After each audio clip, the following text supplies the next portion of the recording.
இருக்கிற பிரச்சனை எதிர்கட்சிகளுக்கு என்ன ஒரு பெரிய பிரச்சனைன்னு கேட்டீங்கன்னா, குடும்ப தலைவர்களுக்கு, குடும்பத்தில் இருக்கிற பெண்களுக்கு, படிக்கிற பையன்களுக்கு, படிக்கிற பெண்களுக்கு எல்லாருக்கும் உதவி செய்து எல்லாருடைய மனதையும் அவர் கவர்ந்து விட்டார். இப்போ எதிர்கட்சிக்காரவங்களுக்கு என்ன செய்யறதுன்னு தெரியாம தவிக்கிறாங்க. நம்முடைய முதல்வர் அவர்களுடைய பெரிய சிறப்பு என்னன்னா, என்ன செய்ய போறாருங்கிறதே தெரியலையே ஐயா, இவர் என்ன பண்ணுவார்னே தெரியலையேன்னு எல்லாரும் தவிக்கிறான். யாரெல்லாம் பிரதம மந்திரியிலிருந்து உள்துறை மந்திரியிலிருந்து அத்தனை பேரும் தவிக்கிறான். எல்லாருக்கும் என்னென்னமோ அவங்களுக்கு தெரிஞ்ச உத்திகளை எல்லாம் செய்து பார்க்கிறார்கள். இந்த நேரத்தில் நாம மீண்டும் இதே ஆட்சி அமைய வேண்டும்னு ஆசைப்படுறோம். அத்தனை பேருக்கும் அந்த ஆசை இருக்கு. அதுக்கு என்ன காரணம்? வெறும் ஆசைதான் காரணமா, வேற காரணம் இருக்கா என்று யோசித்து பார்த்தால், இந்த நாடு நல்லா வாழணும். தமிழனுக்கு உள்ள ஒரு குணம் என்னன்னா, தமிழன் என்று ஓர் இனம் உண்டு, தனியே அவருக்கு ஒரு குணம் உண்டு. தமிழனுக்குன்னு தனியா ஒரு குணம் இருக்கு. அது என்ன குணம்? இந்தியாவில் இருக்கிற எல்லா மாநிலங்களுக்கும் போனா ஒரு மாதிரி மனம், தமிழ்நாட்டுக்கு வந்தா வேற மாதிரி மனம். தமிழ்நாட்டில் வடநாட்டுக்காரர்கள் சில பேர் இருக்கு. எங்க தெருவிலேயே 4 பேர் தங்கியிருக்காங்க. அவங்க கிட்ட நான் பேசுவேன், இங்க இருக்கியே உனக்கு எப்படி இருக்கு, நீ இங்க இருக்கியே உனக்கு உங்க ஊர்ல இருக்கிற மாதிரி சௌரியமா இருக்கா இல்ல கஷ்டமா இருக்கா அப்படின்னு நான் அந்த ஆள்கிட்ட, அவர் இந்த கொத்தனாருக்கு துணையா நின்று வேலை செய்யறவர், அவர் சொல்றார், ஐயா நான் மனம் திறந்து சொல்றேன், எங்க ஊர்ல நாங்க இவ்வளவு சௌரியமா இல்லை, இங்க ரொம்ப சௌரியமா இருக்கிறோம். அதை விட பெரிய விஷயம் என்னன்னா, இங்க இருக்கிற அத்தனை பேர் எங்களை ஒரு சகோதரனா நினைக்கிறாங்களே தவிர எங்களை வித்தியாசமா நினைக்கல. எங்க மாநிலத்துல எல்லாம் என்ன தெரியுமா நிலைமை, இந்த மதத்துக்காரருக்கு அந்த மதத்தை கண்டா பிடிக்காது, அந்த மதத்துக்காரருக்கு இந்த மதத்துக்காரரை கண்டா பிடிக்காது. இப்படி ஒருத்தர் வெறுக்கிற நிலை எங்க ஊர்ல எல்லாம் இருக்கு. வெளியில போனா ஒழுங்கா சேருவாங்கிற தைரியம் இல்லை. தமிழ்நாட்டுல அந்த தைரியம் இருக்கு. வெளியில போனா பத்திரமா வருவாங்க, திரும்பி வருவாங்கிற நம்பிக்கை இருக்கு. பெண்கள் பத்திரமா இருக்காங்க. ஏன் மற்ற மாநிலங்கள்ல இல்லையான்னு நீங்க கேட்கலாம். இந்த அளவுக்கு இல்லை, இந்த அளவுக்கு பாதுகாப்பா அவங்க எல்லாம் இல்லை. இருக்கிற மாதிரி அந்த நாட்டில் இருக்கிற அரசாங்கங்கள் இல்லை. அரசே வித்தியாசம் காமிச்சதுன்னா கீழே உள்ளவெல்லாம் என்ன பண்ணுவான்? அரசே சார், மகாராஷ்டிராவில் முஸ்லிம்களுக்கு 5% இடஒதுக்கீடு கொடுத்திருந்தாங்க. அதை இப்ப கொஞ்ச நாளைக்கு 2 நாளைக்கு முன்னாடி நிறுத்திட்டாங்க. ஏன்? ஒரு மதத்துக்காரவங்களை மட்டும் வெறுக்கிறிய? ஏன்? தமிழ்நாட்டில் அந்த நிலை இல்லை. நாம எல்லாரும் சகோதரர்களா இருக்கிறோம். இசைமுரசு நாகூர் அனிபா, நீங்க எல்லாரும் அவருடைய பாட்டு கேட்டு தோன்றி வருகிறான் உதயசூரியன் அவர் பாடுற பாட்டு, அண்ணா அண்ணா அண்ணா அழைக்கின்றார் அழைக்கின்றார் அழைக்கின்றார் அண்ணா அப்படிங்கிற பாட்டை எல்லாம் கேட்டு எழுச்சி பெற்று நம்ம எழுவமே. அவர் தான் என்ன முதலா ஓட்டர் லிஸ்ட்ல சேர்த்தவர். ஓட்டர் லிஸ்ட்ல முத ஓட்டு போட்டது நான் அனிபாவுக்கு தான் ஓட்டு போட்டேன். நாகூர் அனிபா நாகப்பட்டினம் தொகுதியில 1957 வருஷத்துல முதல் தேர்தல், திமுகவுக்கு நடந்த முதல் தேர்தல்ல அவரை எம்எல்ஏ நிறுத்தினாங்க, எம்எல்ஏ கேண்டிடேட்டா நிறுத்தினாங்க, வேட்பாளரா நிறுத்தினாங்க.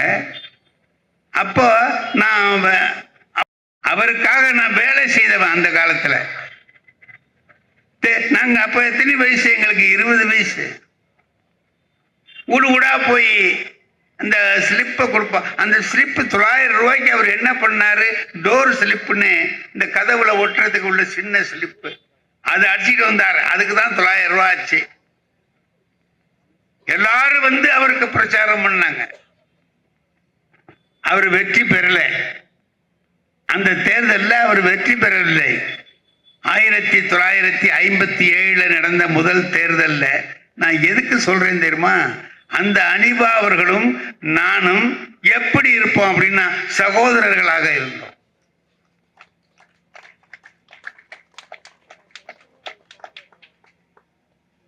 கிறிஸ்தவர்கள் அருமை நண்பர்களினுடைய நண்பர்கள் எல்லாரும் பாத்தீங்கன்னா கிறிஸ்தவர்கள். அவர்கள் வீட்டில் போய் நான் சாப்பிடுவேன், எங்க வீட்டுக்கு அவங்க வந்து சாப்பிடுவாங்க. நான் நாகூர்ல பிறந்தேன், இப்ப திருவாரூர்ல இருக்கிறேன். அந்த பெருநாள் வந்ததுன்னா, இப்போ பெருநாள் வரப்போகுது, இந்த பெருநாள் வந்ததுன்னா அங்கேருந்து பிரியாணி எடுத்து கொண்டாந்து எங்க வீட்டில் கொடுத்துட்டு போவார். என்னங்க அந்த தொடர்பு, என்ன அந்த உரிமை, அப்படி பழகுறோம் ஒருத்தருக்கு ஒருத்தர், அப்படி ஒன்றோடு ஒன்றாக பழகி கொண்டிருக்கிறோம். இதெல்லாம் யார் செய்ததுன்னு நினைச்சு பார்க்க. நான் அந்த காலத்தில இருந்து நான் பார்த்துட்டு வர்றேன். 1949 திராவிட முன்னேற்ற கழகம் ஆரம்பிச்ச போது எனக்கு 12 வயசு. அன்னையிலிருந்து அண்ணாவை பார்த்தவன் நான். அண்ணா கூடவே அங்க இங்க போற இடங்களுக்கு போய் பார்த்து பழக்கப்பட்டவன், அண்ணா பேச்ச கேட்டவன். என்ன சொல்லுவார் தெரியுமா, ஒவ்வொரு ஊர்ல வர்ற பொழுதும் அந்தந்த ஊருக்கு தகுந்த வார்த்தைகளை சொல்லுவார். நாகூருக்கு வந்து நாகூர் அனிபா அவர்களுடைய வீட்டை திறந்து வச்சார் அண்ணா. ஒரு வீடு கட்டினார், சின்னதா, சின்ன வீடு இல்ல, வீடு சின்னதா இருந்துச்சு, அது கட்டினார். அதை திறந்து வைக்கிறதுக்கு அண்ணாவை கூப்பிட்டாரு, அண்ணா வந்தார், அதுல பேசுறார். அப்பதான் இந்த கூட்டணி உருவாகுது. கூட்டணி உருவாகிற நேரம் யார் யார் இருக்காங்கன்னா 3 பேர் தான் இருந்தாங்க. அப்போ அண்ணாவோட இஸ்மாயில் சாஹிப் இருந்தார், அவர் முஸ்லிம் லீக். ராஜகோபாலாச்சாரியார் இருந்தார், அவரு சுதந்திர கட்சி. 3 பேர். அப்ப என்ன செய்வாங்க எதிரிகள், எதிர்கட்சியில அவரு என்ன சொல்லுவாங்கன்னா, முக்காலி கூட்டை முறியடிப்போம், முக்காலி கூட்டை முறியடிப்போம் அப்படின்னா. முக்காலின்னு சொன்ன போது என்ன சொன்னாங்க, இந்த கூட்டணி உருப்படாதுன்னு சொன்னாங்க. உங்களுக்கு ஒரு கொள்கை, உங்களுக்கு ஒரு கொள்கை, உங்களுக்கு ஒரு கொள்கை, நீங்க எப்படி ஒற்றுமையா இருக்க முடியும்னு கேட்டாங்க. அப்ப நாகூர்ல பேசுகிற பொழுது அண்ணா சொன்னார், நாங்க தேர்தலுக்காக ஒன்றுபட்டிருக்கிறோம், எங்களுக்கெல்லாம் வெவ்வேறு கொள்கைன்னு எங்களுக்கே தெரியும். ஒரு கால் எங்களுக்கு ஒத்து வரலன்னா 3 முறை தலாக் சொல்லிவிட்டு பிரிந்து விடுவோம்னார். 3 முறை தலாக் சொல்லிவிட்டு பிரிந்து விடுவோம், அதுக்காக கவலைப்பட மாட்டோம். அந்த நாகூருக்கு வந்த உடனே இஸ்லாமியர்கள் சொல்லுகிற வார்த்தையை அப்படியே சொன்னார். இப்படி இஸ்லாமியர்களோடு, கிறிஸ்தவர்களோடு, எளிய பிற்பட்ட பட்டியலின மக்களோடு நம்முடைய தொடர்பு அழுத்தமாக இறுக்கமாக இருக்கு. அவங்களுக்கு செய்ய வேண்டிய எல்லா நன்மைகளையும் தொடர்ந்து செய்துட்டு இருக்கிறோம், தொடர்ந்து செய்து கொண்டிருக்கிறோம். அண்ணா சொன்னார், நான் கொண்டு வந்திருக்கிற இந்த திட்டங்களை எந்த கொம்பனாலும் எந்த காலத்திலும் மாற்ற முடியாதுன்னு சொன்னார். அந்த வகையில நாம எல்லாரும் எல்லா மக்களுக்கான நன்மைகளையும் நம்முடைய அரசு செய்து வருகிறது. இப்ப ஏன் இவங்கெல்லாம் கடந்து தவிக்கிறான்? அவர் ஒண்ணு சொல்றாரு, இவர் ஒண்ணு சொல்றாரு, இவர் ஒண்ணு சொல்றாரு. எதை செஞ்சாலும் இதை ஏன் நீ செய்யல, அதை ஏன் செய்யல, செஞ்சாக்கா ஏன் செஞ்ச, காப்பாத்த பாக்குறீங்கன்னா எதிரி உங்க குற்றவாளிகளை காப்பாத்த பாக்குறீங்க. என்ன அவசரமா விசாரிச்சு அவனுக்கு தீர்ப்பு சொன்னா, ஏன் இவ்வளவு அவசரமா தீர்ப்பு சொன்னேன்? இப்ப என்ன பண்றதுங்க? தீர்ப்பு சொன்னாலும் குத்தம் சொல்ற, தீர்ப்பு சொல்லலைனாலும் குத்தம் சொல்ற. அப்ப உன் நோக்கம் என்ன? ஏதாவது சொல்லணும், அவ்வளவுதான். ஏன் சொல்றான்? ஒரே காரணம்தான், பொறாமைதான். என் நண்பன் ஒருத்தன் இருந்தாங்க, என் வீட்டுக்கு வருவான். வீட்டுக்கு வந்தான்னா ஏதாவது நல்லா இருந்தா அவனுக்கு பொறுக்காது, நல்லவன். இப்படி கொல்லை பக்கம் போவான், வாழை மரம் கொஞ்சம் நல்ல பெரிய தாறு, பெரிய பெரிய பழமா இருந்துச்சு. பார்த்தான், மரம் நல்லா காய்க்குது போல இருக்கேன்னா, மரம் நல்லா காய்க்குது போல இருக்கேன்னா போனான் சார். 2 நாளையில அது கூட இருந்த சிங்க வடிச்சிருந்த கண்ணை எல்லாம் விட்டு ஒரு வார்த்தை தான் சொன்னான், நல்லா காய்க்கும் போல இருக்கேன்னா போட்டு. என் பேரன் தெருவில் விளையாடிக்கிட்டு இருந்தான், பார்த்தான், துரு துருன்னு இருக்கானேன்னு சொல்லிட்டு போனான், காலை உடைச்சிக்கிட்டு வந்தான். இவனுக்கு அந்த பொறாமை. கிராமத்திலேருந்து எங்க ஆள் வந்தாரு. அவர் சொன்னாரு, நம்ம வயல்ல களை ரொம்ப மண்டி போச்சுங்க, களை எடுக்கணும். நான் சொன்னேன், வேண்டாம், நம்ம ஃப்ரெண்டு ஒருத்தன் இருக்கான், இவன் வாயால சொன்னாலே நடக்கும்ல, இவன் வாயால சொன்னாலே நடக்கும், நான் கொண்டாடுறேன் அவனை அப்படின்னு கிராமத்துக்கு அவனை செலவு பண்ணி அழைச்சிட்டு போனேன். எதுக்கு அழைச்சிட்டு போறேன்னா, அனாவசியமா வரமாட்டேனா, சும்மா வாடா, முக்கியமான வேலை, உனக்கு பழக்கமான வேலையை செய்யப்பா. வந்தான், சுத்தி காமிச்சேன், வயலையெல்லாம் சுத்தி காமிச்சேன். பார்த்தா என்னன்னா, களை ரொம்ப மண்டி இருக்கு, உன் வாயால ஒரு வார்த்தை சொல்லுடா, நடக்கும் அப்படின்னு. அவன் என்ன சொன்னான் தெரியுமா? இவ்வளவு கலைகளுக்கு இடையில பயிர் 2 ஒண்ணு இருக்கேன்னா, பயிர் போயிட்டு. அது ஒண்ணு இல்லை, அவன் மனசு. இப்ப எதிர்கட்சிகள் என்ன நினைச்சு செஞ்சுட்டு இருக்காங்க அப்படின்னு கேட்டீங்கன்னா, இத ஒரே மனசுதான். இவன் இருக்கப்படாது, நல்ல ஆட்சி நடக்கப்படாது, ஆட்சியில எந்த குறையும் சொல்ல முடியல. அதனாலே இவர்கள் எல்லாம் என்ன செய்கிறார்கள் என்றால், ஏதோ வாய்க்கு வந்ததை பேசிக் கொண்டிருக்கிறார்கள்.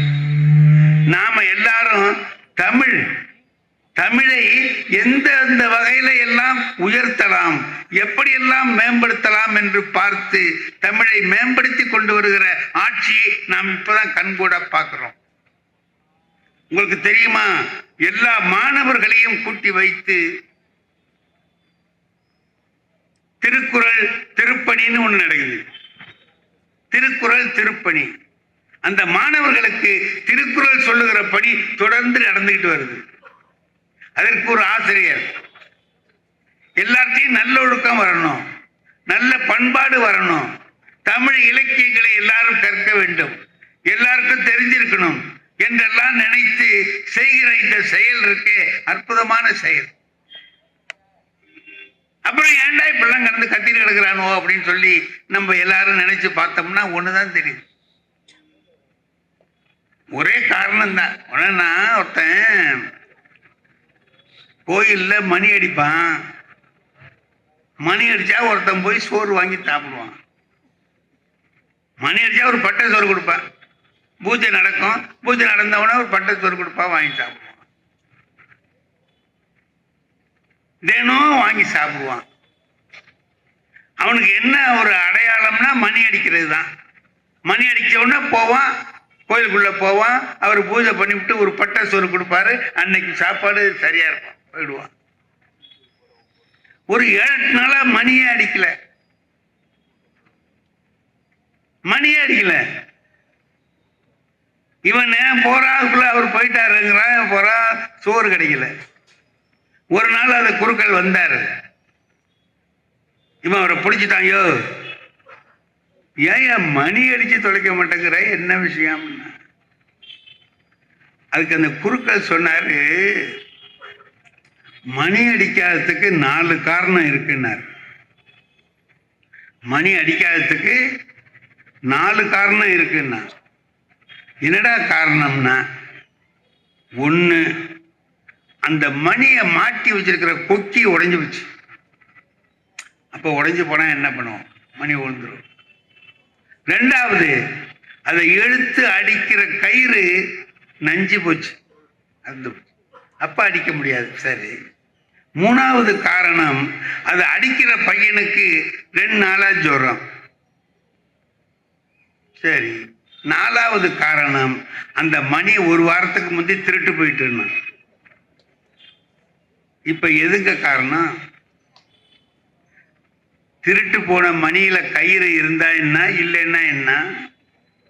திருட்டு போன மணியில கொக்கி இருந்தா என்ன, இல்லைன்னா என்ன?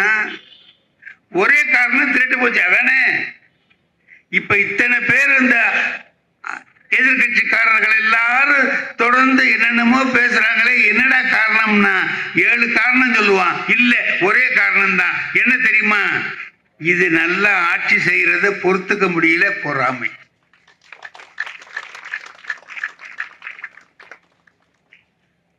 அந்த பொறாமையில சொல்லுகிற பொழுது நாம கவனமா இருக்கணும். நம்மகிட்ட இருக்க வேண்டிய விஷயம் என்னன்னா, ஒரே விஷயம்தான், கவனமாக இருந்து நம்முடைய ஆட்சியை நாம் காப்பாத்திக்கணும். கோயில்ல விழா நடக்குது இல்ல, போகும்போது பெண்கள் கழுத்துல நிறைய நகை போட்டிருப்பாங்க. அப்ப போலீஸ்காரவங்க என்ன சொல்லுவாங்க தெரியுமா?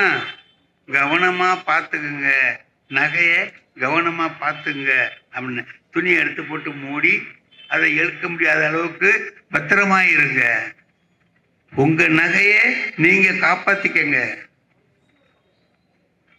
இங்க திருடர்கள் இருக்கிறார்கள், கவனமா இருங்க. அதைத்தான் இப்ப நம்ம மக்களுக்கு சொல்ல வேண்டியதா இருக்கு. அருமையான நண்பர்களே, தாய்மார்களே, பெரியோர்களே, எல்லாரையும் நான் தாழ்வணிந்து கேட்டுக்கொள்வது ஒண்ணுதான், இந்த ஆட்சியை காப்பாற்றிக் கொள்ளுங்கள். அது நம்முடைய சொத்து, இது நம்முடைய சொத்து. இந்த சொத்தை களவு போகும்படியாக விட்டுவிடக்கூடாது. எப்படி நகையை காப்பாற்றி கொண்டு வந்து வீட்டுக்கு சேர்க்கிறீங்களோ அதுபோல இந்த ஆட்சியை காப்பாற்றி 26லும் தொடரும்படியாக செய்ய வேண்டிய பெரும் பொறுப்பு நம்முடைய எல்லாருக்கும் இருக்கிறது. இதை ஒவ்வொருத்தரும் உணரணும், ஒவ்வொருத்தரும் உணரணும். நான் அடுத்தவருக்கு சொல்லணும், அவங்க எனக்கு சொல்லணும். கலைஞர் தஞ்சாவூர்ல நின்னார், 62ல பரிசுத்தனாரை எதிர்த்து, பெரிய பணக்காரரை எதிர்த்து ஜெயிச்சார். அப்ப நாங்கெல்லாம் அவருக்கு வேலை செய்வோம், லெட்டர் எழுதி போடுவோம்.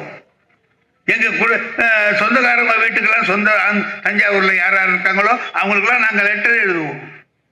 அவங்க வீட்டில் போய் ஒரு நாளைக்கு சாப்பிடாத வீட்டில் சாப்பிட்டுட்டு நீங்க கலைஞருக்கு ஓட்டு போடுங்கன்னு சொல்லுவோம். இப்படியெல்லாம் நாங்க மனப்பூர்வமா வேலை செஞ்சோம்.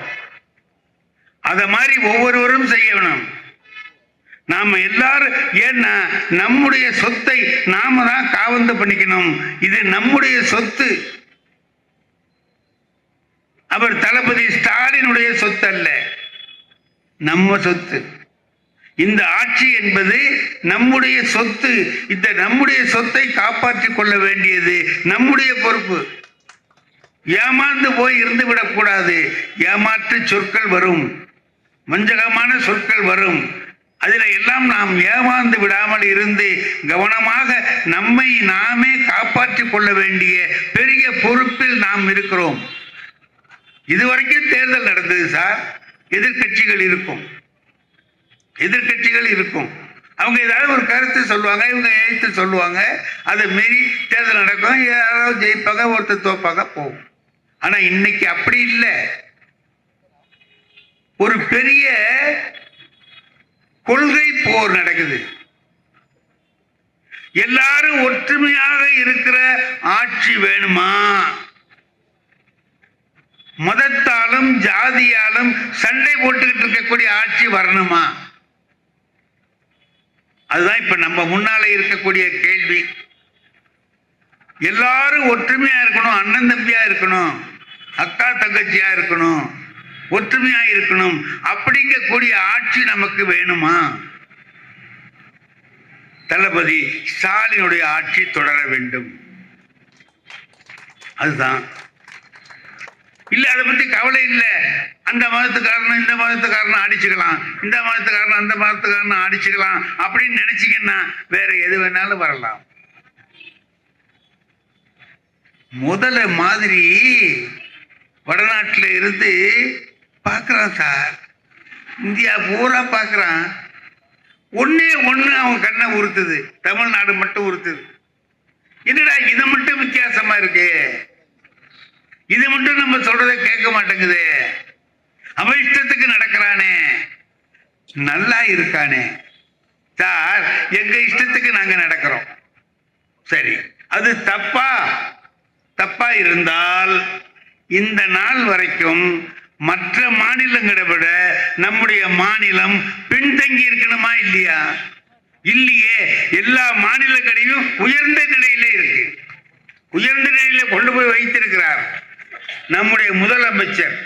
கல்வியா முதல் நிலை, பொருளாதார நிலையா முதல் நிலை, இப்படி எல்லாவற்றிலேயும் உயர்ந்த நிலையிலே கொண்டு போய் வைத்திருக்கிறார். இந்தியாவிலே இருக்கிற அத்தனை மாநிலங்களிலேயும் வளர்ச்சி பெற்ற மாநிலம் எதுன்னா தமிழ்நாடு தான் என்று நாம சொல்லல, ஒன்றிய அரசு சொல்லுது, ஒன்றிய அரசினுடைய குறிப்புகள் சொல்லுகின்றன. ஆகையினால நாம எல்லாரும் கவனமாக இருந்து நம்முடைய ஆட்சியை நம்ம நலனுக்காக நாம காப்பாற்றியாக வேண்டும். அந்த பொறுப்பு உங்களிடத்திலே இருக்கிறது என்பதை உங்களுக்கு நினைவுபடுத்துவதற்காகத்தான் நான் வந்தேன். நீங்கள் எல்லோரும் ஒற்றுமையாக இருந்து ஒரே நோக்கத்தோடு மீண்டும் இந்த ஆட்சியை நாம் காப்பாற்றிக் கொள்ள வேண்டும். நம்முடைய ஆட்சி இது, இதை காப்பாற்ற வேண்டும் என்கிற எண்ணத்தோடு ஒரு போர் வீரனை போல செயல்பட வேண்டும் என்று உங்கள் எல்லோரையும் தாழ்வணிந்து கேட்டுக்கொள்கிறேன். எல்லோருக்கும் உளமார்ந்த நன்றி, வணக்கம்.